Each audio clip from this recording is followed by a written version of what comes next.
Afternoon! Welcome to El Shaddai Therapeutic Massage with the care you deserve. Ngayon, ang aming pasyente ay yung naghihimala. Naghimala ito eh. Muntik na mamatay eh. Pinagaling ni Lord. So ngayon, bago yon, bakit ka ngayon napunta? Sige. Pangalan muna. Ako po si Violeta Goso Mulyan. Okay. Ang nangyari po sa akin, ako po ay sumagpa sa hagdan kasi yung bubong namin tumutulo. Lagi ko naman pong nautosan ako, di naman ako sinusunod. Sabi ginawa na niya, bakit tumutulo pa? Nang umaraw, nag-day off ako nang umaraw, nung araw na yun. Ginawa ko, ako ang sumampa sa hagdan. Hagdan na may 5 baitang. 6 na baitang pala. Ano yun? Yung bakal, Yung magaan lang? Magaan lang. Pagdating ko sa taas, tumagilid. Nahulog po ako. Tumama yung ulo ko dito. Laki ng bukol. Yung aking balikat. Ulo. Hindi ko maigalaw ang kamay ko. Sabi ko, mamamatay na yata ako kasi gusto kong sumigaw, di ako makasigaw. Parang wala nga, paghinga ko na sandali sabi ko, pinilit ko sumigaw dahil sabi ko, ayoko pang mamatay. Crystal! Buti, si Crystal, parating na rin pala sa amin dahil narinig na yung bagsak ng hagdan. Sabi ko, baka si nanay yun, sabi niya. Nakita niya ako nakahiga. Ako sinasabi ko na nga nang itaas ko kamay ko, parang walang pagbuhay yung kamay ko. Hawak ko na yung ulo ko. Laki ng bukol. Iniluhang naman po ng aking manugang.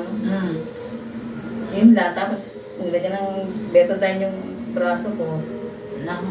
Dapat crystal oil. Ngayon? Ilang araw po akong, 4 na araw kong nag-taste. Naalala ni Jinky, magpa-therapy ka. Sabi ko na po siguro nga, magpapa-therapy ako. Kaya po ako narito ngayon kay Sister Ne. Nagpa-therapy po ako. Ang laking ginhawa po sa akin. Thank you, Lord. Thank you. Sobrang pasasalamat ko. Thank you. At hindi lang po yun. Doon pong tumaas yung acid ko. Hindi po ako makahinga. Dinala ako sa emergency. May pasyente din pong dumating doon sa tabi ng aking higaam. Namatay. Sandali lang yun. Namatay agad. Sabi sa akin, ilabas daw ako at baka mahawa pa. Nakipaiuwi sa bahay. Si Sister Nenny naman, may tine-therapy pa sa bahay. Alas 9 na ng gabi nang dumating sa amin. Sabi ko, malamig na yung buong katawan ko. Nararamdaman ko na yung lamig. Tumitigas na yung pakiramdam ko. Ganyan na po yung yung aking mga kamay. Nagbibilin na ako sa aking anak. Dumating po si na Sister Ne. Gabi na yun. Alas 10 siguro. Tinerapy niya ako, nilagyan ng hotbag ang buong katawan ko. Hindi ko naramdaman yun. Sa sobrang lamig manhid na ng katawan. Manhid na, malamig na talaga yung pakiramdam ko. Pero po rin ang Diyos, binuhay niya muli ako. Sobrang pasalamat ko sa Kanya talaga. May purpose ang Lord sa iyo. Amen. Amen. Kaya atin ka na. Praise the Lord. Ngayon, ayun, nabuhay. Sabi mo, wala na nga mamamatay na Talaga naman sabi. Oo, kasi hirap talaga ako sa paghinga noon. Hirap na akong huminga.